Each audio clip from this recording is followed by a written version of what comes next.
코로나19가 발생한 이후에 가짜뉴스가 지금 넘쳐나고 있습니다. 코로나19만큼이나 가짜뉴스는 우리에게 굉장히 큰 해악을 끼치거든요. 해서 오늘은 KBS 보도본부 팩트체크팀의 두 기자들과 함께 가짜뉴스를 완벽하게 때려잡도록 하겠습니다. 박경호 기자 그리고 오규정 기자 두 분 어서 오십시오. 안녕하세요. 안녕하세요. 네. 코로나19 관련 가짜뉴스 양상이 어떻습니까? 점점 많아지고 있습니까? 한마디로 말씀드리면 이 가짜뉴스도 바이러스다 이렇게 정의할 수 있는데 초기에는 SNS에서 뭐 카더라식의 얘기가 많았는데 이제는 점점 그럴싸하게 뭐 관공서의 공식 문건 그리고 언론사의 뉴스 이렇게 포장을 해서 막 번지고 있습니다. 더군다나 이거를 기성 언론들이 그대로 또 보도해주는 그런 악순환이 좀 되고 있는 거죠. 사진을 한번 볼까요? 이제 문재인 대통령에 대한 사진들이 많이 있는데 보시면 이제 코로나19 긴급 대책회의에서 왼손으로 국기에 대한 격려를 한 대통령이다 이렇게 나왔습니다. 딱 봐도 사실은 합성 사진으로 보입니다. 조잡하고요. 그런데 이런 합성 사진이 번지면서 치매에 걸린 대통령에게 이런 전국을 맡길 수 없다 이런 말이 같이 돌고 있는 거예요. 물론 이제 거짓이고 청와대도 뭐 공식 부인하기에 이르렀죠. 또 이제 문재인 대통령이 쓴 마스크가 일본산이라던가 지금 보시는 것처럼 신천지 교주 이만희 씨와 만났다. 근데 저 때가 2012년 10월 후보 때인데 저 때는 오히려 이부 오도민 체육대회에 나가서 물병을 맞은 사건이에요. 네. 저 사진 일부러 퍼뜨리는 어떤 의도가 있는 게 아닐까. 당연히 당사자 저 분도 나는 이만희가 아니다라고 언론에 나오고 이만희 씨가 아니었습니다. 그런데 이런 가짜뉴스들이 SNS로만 퍼지는 게 아니지 않습니까? 일부 언론사에서는 확인되지 않은 가짜뉴스를 보도하고 있다면서요. 3월 초에 중국의 웨이하이시에서 인천시에 마스크 20만 장을 보낸 일이 있었어요. 근데 한 온라인 커뮤니티에 중국에서 품질 검사를 했는데 불합격 판정을 받은 마스크였다. 그래서 폐기하려고 하던 건데 우리나라에 보낸 거다. 이런 식으로 이제 누가 글을 올리면서 그러면서 그 근거로 중국의 한 인터넷 기사를 첨부를 했는데 국내 한 언론사에서 그걸 그대로 기사로 쓰더라고요. 실제 기사화 됐습니다. 저희도 이거를 찾아보니까 중국에 있는 실제 기사가 맞긴 맞아요. 유일하게 그 기사를 쓴 곳은 중국 그 인터넷 기사 하나인 거예요. 자기네들도 뭔가 근거 자료를 갖고 썼을 거 아니에요. 네. 장수성 홈페이지에 따르면 이렇게 써 있는 거예요. 근데 아무리 그 근거 자료, 원자료를 찾아보려고 해도 없는 거예요. 그러니까 근거가 되는 원자료가 장수성 홈페이지인데 장수성 홈페이지에서는 네. 그런 사실이 없다는 없다. 거죠? 장수성에 전화를 해봤지만 뭐 거기서는 아예 한국 언론 상대도 안 해주고 하니까 이제 확인은 못한 거고 그러면 사실이라 치고 저희가 한번 검증을 해보자 해서 알아봤더니 그 마스크가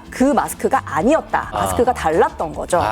그런데 왜 그 언론사는 왜 확정적으로 불량 마스크라고 한 겁니까? 저는 이제 원 자료를 못 찾았는데 그 기자는 마치 원자료를 찾은 것처럼 기사를 썼더라고요. 기사에는. 네, 그러니까 전화를 해서 기자님 혹시 원자료를 좀 찾으셨습니까? 물어봤더니 원자료를 못 찾았다고 그렇게 말씀을 하시더라고요. 간단하게 얘기하면 중국에서 인천에다가 마스크를 지원했는데 불량이 아니었다는 거 아닙니까? 불량이 아니었던 거죠. 그러니까 괜히 이 가짜뉴스 때문에 인천하고 관계가 또 악화될 수 있는 거 아니겠습니까? 네. 인천시장이 그런 우려의 목소리를 담은 인터뷰가 있더라고요, 네. 실제로.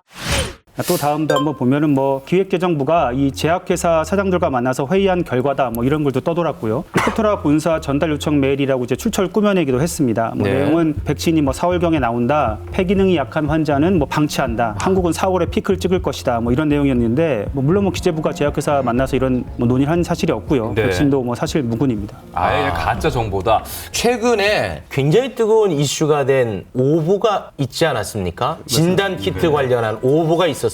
아마 많이들 들어보셨을 것 같은데 한국에서 사용하는 코로나 진단 도구가 부적합하다 이런 지적을 받았다 미국에서. 네. 근데 그런 얘기를 우리나라의 한 전문가가 문제 제기를 했고 그걸 국내 일부 언론사들이 그대로 이제 받아서 썼죠. 네. 근데 나중에 그때 이제 미국에서 언급됐던 그 진단 도구가 우리나라에서 사용되지 않는 도구다라는 게 이제 알려지고 그게 정정이 됐는데도 불구하고 아직까지도 계속해서 논란이 생기고 있죠. 그러니까 이게 이 오보가 굉장히 자극적인 뉴스 아니겠습니까? 이 진단키트를 신뢰할 수 없다라고 이렇게 단독 기사로 내버렸으니까 이게 정말 많은 사람들이 봤을 텐데 먼저 확 유통이 돼버리니까 그 다음에 아무리 정정이 된다고 한들 그렇죠. 그게 이미 사람들 뇌리에는 남아있는 거죠. 또 어떤 분들은 어차피 너희 말은 안 믿어 이런 분들도 계시는 거예요. 내용을 보시지 않고 누가 말하느냐 너희? 우리는 안 믿을 거야. 그러면서 아예 그 상황을 받아들이지 않으시는 거죠. 그리고 어차피 뭐 이슈가 됐으니까 그 얘기를 한 사람은 자기 어떤 속에 초기의 목적을 이룬 거예요. 그러니까 네. 관심이 없죠. 그다음부터는.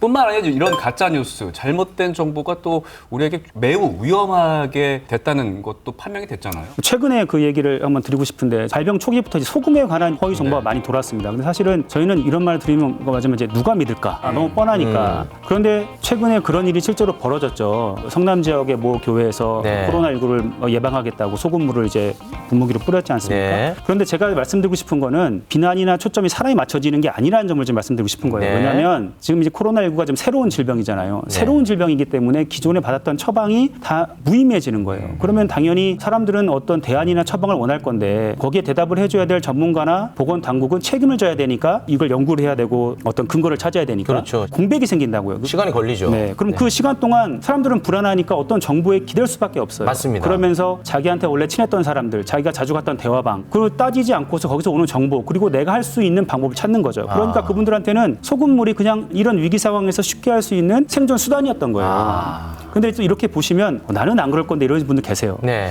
근데 이제 이거 좀 개인적인 얘기입니다만 제가 이제 지난해 이제 혈액암 진단을 받았어요. 그런데 그동안 저도 되게 뭐 나름 이성적이고 기자로서 오래 활동했다라고 봤는데 그 얘기를 듣는 순간 모든 이성적인 생각이 안 들더라고요.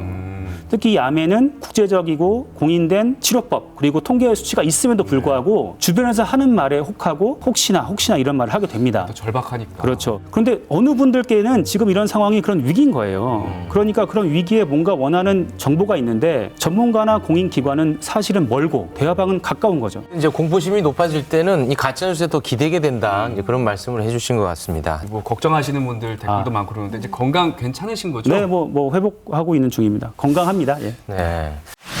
이런 가짜 뉴스 또는 오보라는 말을 쓰고 싶지 않아요. 저는 사실은 뭔가 좀 의도가 있는 것 같은데 이거는 도대체 왜 만들어내는 겁니까? 사실 저희가 뭐 전문가나 학술자가 아닌 입장에서 보면 오보는 살짝 실수라는 개념이 좀 있어요. 사실 저희도 뭐 쓰다 보면 오보가 나올 수도 있고 네. 언론사로서 그런데 이제 가짜 뉴스는 잘 지적하셨는데 의도가 있는 거예요. 이 가짜 뉴스를 퍼뜨릴 때는 자기가 뭔가 이루려는 의도가 있습니다. 그게 뭐 정치적이든 아니면 어떤 정치에 대한 불만을 나타내든 소위 혼란을 야기하든 아니면 정말로 선의로 정보를 주든 그런데 이런 것들은 단기적으로는 어떤 자신의 감정을 해소하겠지만 장기적으로 보면 이 민주주의라고 할 수 있는 이 토대를 갉아먹는 거예요. 토론도 못하게 하고 서로 미워하게 하고 갈등하게 하는 손해를 보는 거죠 서로.